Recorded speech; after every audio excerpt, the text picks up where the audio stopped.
Hi everybody, welcome back to my channel. It is a beautiful spring day here in Kingston. I'm out in the garden, the birds are chirping away, and I wanted to get some of my cold crops into the cold frames. We already have lettuce started and it's pretty well established. We sowed some beets, we sowed some peas, transplanted some peas, transplanted our kohlrabi, and today I'm going to do our other brassicas like our cabbage, our cauliflower, and our broccoli. So I wanted to take you guys along on the journey, show you around the garden because it's just the start of the season and lots gonna change. So we have a bunch of exciting things going on in the garden. It was our giveaway day over the weekend, and we actually picked up this concrete bird bath. It has a small hairline crack in it, but as you can see, it's still filled with water. So we're gonna fix this little crack here with some epoxy so we can extend its life a little bit more, but was really excited to get that for free, especially keeping it out of the landfill. We also too have seen many of our garlic sprouting, so there's tons of green growth there, so we're pretty excited because it's our first year with growing garlic. We also have these two front beds here. Now they are filled with assorted bulbs, some tulips and whatnot, so they're all popping up. You can kind of see them coming to life there. We did remove most of this straw because we realized that some of it still had its seed head, so it was closer to hay. So that was kind of disappointing. It will definitely affect our garden for this year, but we'll stay on top of it for the most part.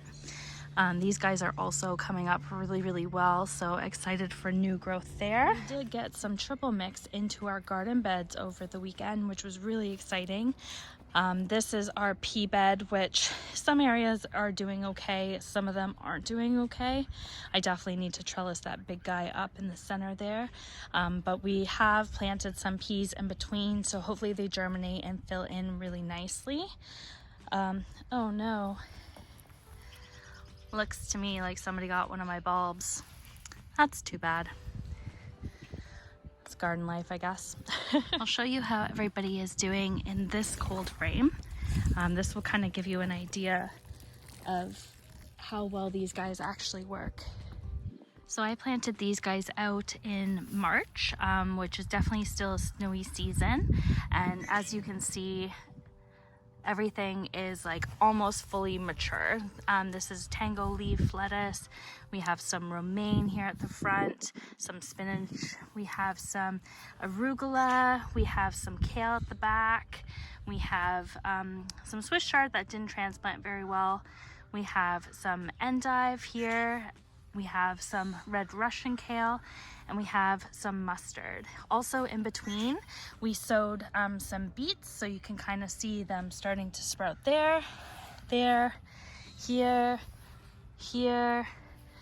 and then at the end we have our newly planted kohlrabi. So this cold frame definitely helps in the speeding up germination, but also making sure you can extend your harvest period.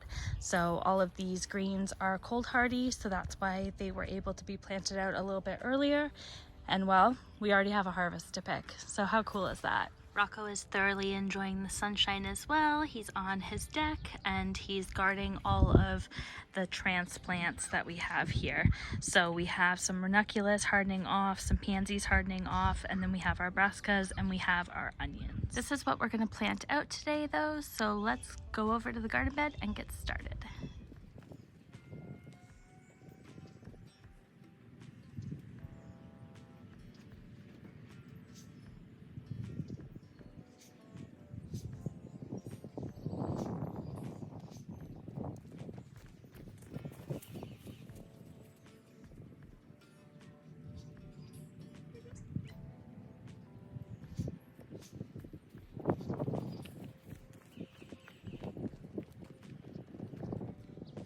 So in this mix, I have some cauliflower. We have an early cauliflower variety.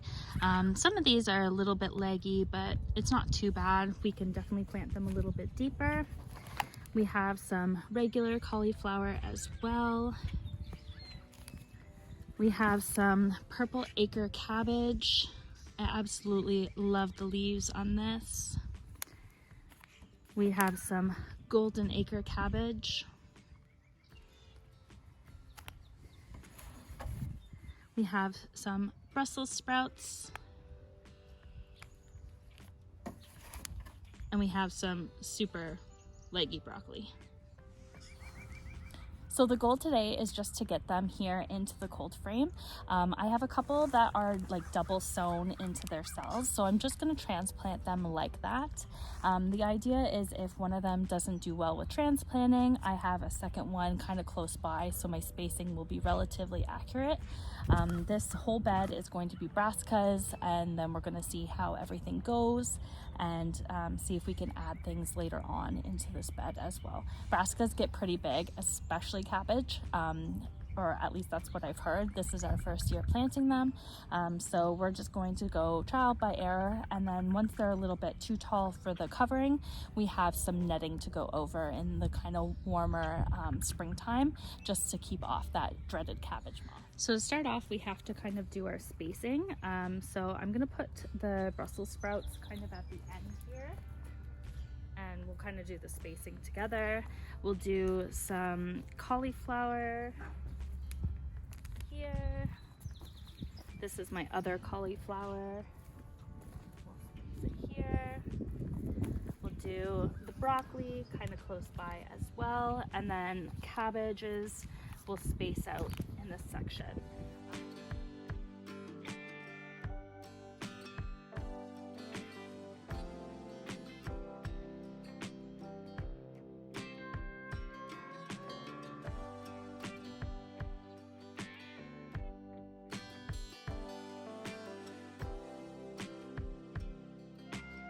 So everybody is in.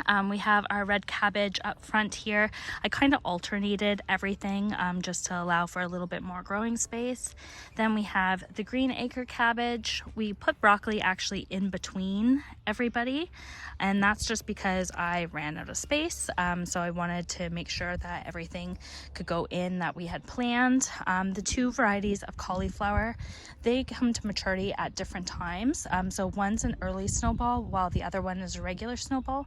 So I'm hoping we'll have the option to harvest, and then the other ones can come into their full maturity with a little bit of extra space. So we'll hopefully see how everything goes here. But yeah, whoop, my mess. So we now have everybody planted out into the beds, so I'm going to give them a quick drink, and then I'm actually going to close up the frame. They are kind of more tender seedlings right now. They were hardening off on my deck for about a week and a half on all of our nice days, so I'm pretty confident that they'll transplant well, but the extra cover, it was definitely something that can help them along, so I'm going to do that. And hopefully next time I check back in with you, we'll be able to check out their progress, see who transplanted well, see who we have to thin out, and just overall the success of planting brassicas for the year. Thanks for coming along, guys. There's a lot of new faces here, and I'm really grateful that you guys are all interested in following along on my journey. Since we are just at the beginning of the season, there's a lot more to come, so happy growing, and I'll catch you next time.